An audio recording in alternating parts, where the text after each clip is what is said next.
আজকে আপনাদেরকে তৈরি করে দেখাবো ম্যাঙ্গো সাগু ডেজার্ট। সেজন্য এখানে ৩ টা বড়, বড় পাকা আম নিয়ে নিয়েছি। আমগুলোকে আমি পানি দিয়ে ধুয়ে নিয়েছি।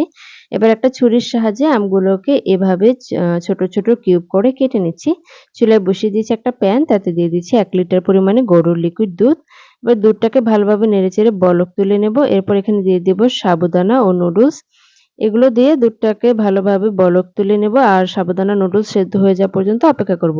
দিয়ে দেব এখানে পরিমাণ মতো চিনি এবং কাস্টার্ড পাউডার। কাস্টার্ড পাউডারটা দেওয়ার ফলে কিন্তু এর কালারটা অন্যরকম হয়ে গিয়েছে, দেখতে পাচ্ছেন।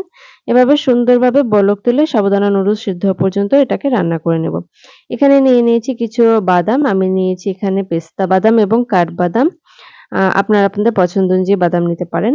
এবার এই সাবুদানার মিশ্রণটাতে আমি দিয়ে দিচ্ছি কিউব করে রাখা আম এবং আনার।